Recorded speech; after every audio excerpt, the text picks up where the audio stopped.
Hello everyone, MLT Magic Tricks here. So today I'm going to be giving you a performance and tutorial for this really clever self-working card trick that you should definitely learn. So I'm going to start this one off by placing the top 4 cards off to the side. We will get to them a little later.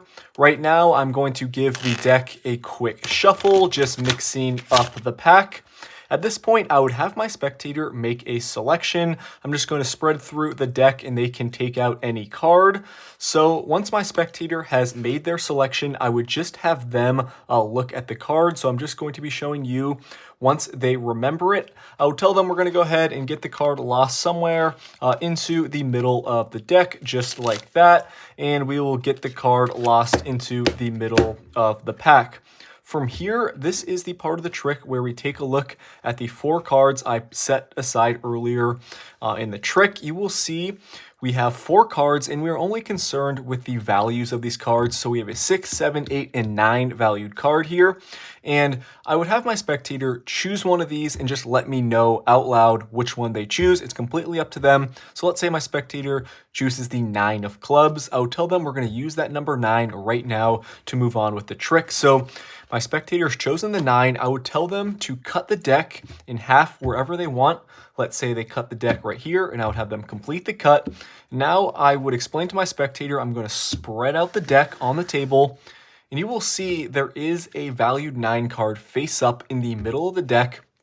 We're going to locate this card here, and we're going to square up the pack that has all the cards below this 9. What we're going to do is deal 9 cards, including this 9 of diamonds, on the table. I could even have my spectator do this, so I would tell my spectator to count the cards as they deal. So we have 1, 2, 3, 4, 5, 6, 7, 8, and I would have them turn over the 9th card.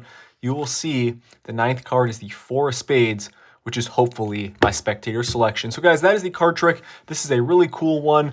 The spectator truly can choose any one of those 4 cards and the card trick will work every time. So if you want to learn how to perform it, make sure you watch the tutorial.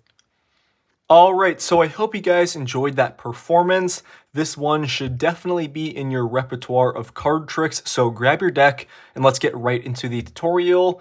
There's a small setup that you're going to need to make for this trick. You're first going to take out 4 cards and the values need to be 6, 7, 8, and 9. Just have them in order like this. And the suits do not matter. You're only concerned with the values. These 4 cards are going to begin on top of the deck.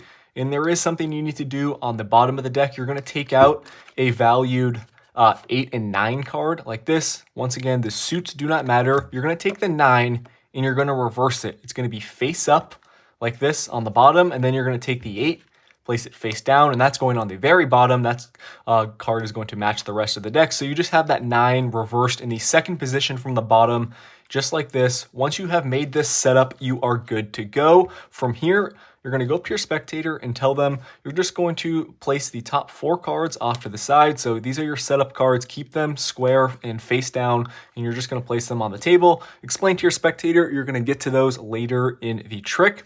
At this point, you can give the deck a shuffle or give the pack some false cuts. You just need to keep your 2 setup cards that you have on the bottom of the deck right there. So in the performance, I gave the deck a riffle shuffle. If you do this method, be very careful not to flash that face up 9. So as you riffle this half of the deck, conceal it with your other hand and just make sure you keep those 2 cards, the 8 and 9, right there on the bottom. From here, your spectator is going to make a selection. They have a free choice, except the bottom 2 cards. And as you spread, be careful not to go all the way to the bottom, or you may flash the 9.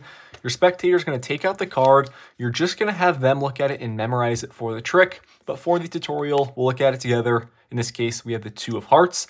Now, as your spectator is looking at their card and remembering it, you need to do something with the deck. You need to get a pinky break below the top 6 cards in the pack. So as your spectator is looking at the card, the easy way to do this is just casually spread over 6 cards. You can do it in 2 blocks of 3 like that, and then get your pinky break, and you're going to need to maintain it. Another way you can do this is actually as you're spreading out the cards and telling your spectator to choose one, you can count off your 6, separate it with your index finger like that so you've kind of caught the break, and then as your spectator takes out a card like this, and then you square up the deck, you've got your break below the 6 cards. So you can do it any way you want. You just need to get, the break below those 6 cards either way.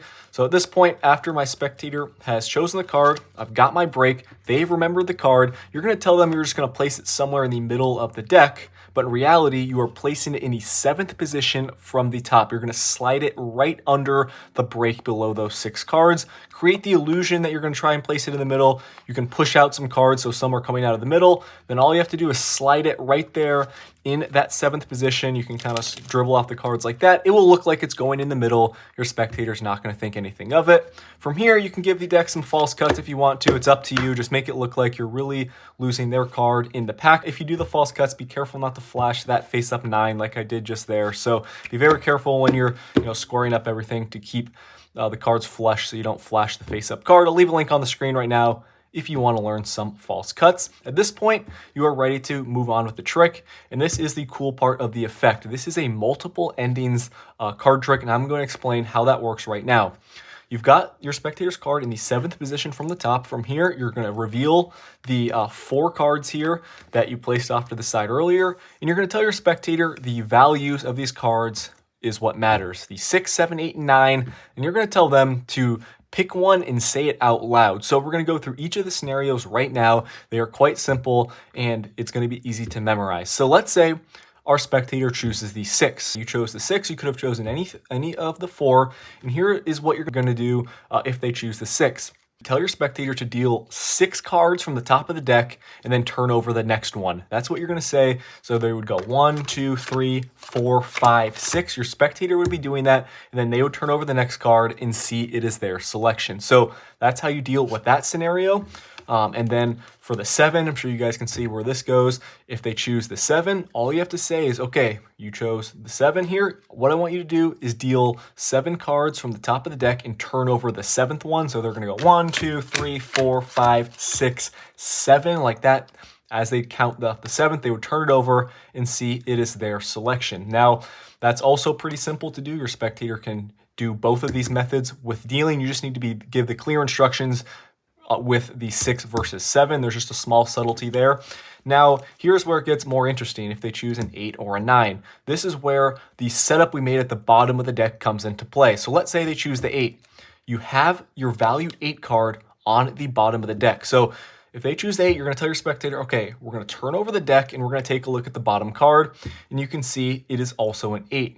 Now, what you're going to do is tell them, okay, we're going to take this 8 and place it on top of the deck. And now I'm going to have you deal out 8 cards and turn over the 8th one. What you've done there is just got their selection now in the 8th position from the top of the deck. And when they deal 1, 2, 3, 4, 5, 6, 7, 8, boom, that 8th card will be their selection. But be very careful, you still have that reverse 9 on the bottom of the deck there. So just keep that in mind with the 8 scenario. Now, that's pretty cool. It's pretty subtle. Your spectator is going to think that is, quite impossible. But let's go to the last scenario here with the value 9. This is, in my opinion, the coolest one. You guys saw how it worked in the performance there. So you've got your spectator selection in that 7th position from the top. You have your setup still here on the bottom. If they choose a 9, you're going to tell them, okay, go ahead and give the deck a cut in half. Your spectator can do this. They will give the pack the cut in half. So now that reverse 9 is face up in the middle. You're going to spread out the deck here and show them, okay, we have a reverse 9 somehow right here in the middle of the deck. You're going to square up the pack here. You're going to get rid of the cards that are above the 9. Square up the pack that has the cards below the face up 9 here. And you give the clear instructions to your spectator, okay, go ahead and deal 9 cards, including this one, and turn over the 9th one. So they'll do that. 1, 2, 3, 4, 5, 6, 7, 8. They will turn over the 9th card, and boom, it will be their selection. So 4 outcomes. They are all quite easy to do. They are a little different each time, but rewatch the tutorial if you need to understand them. But, practice it a little bit. But overall, just give the clear instruction to your spectator and the card trick will work every single time. Definitely a clever effect, easy to do, and it will get some amazing reactions. Thank you for watching, guys. I will see you in my next one. Peace out.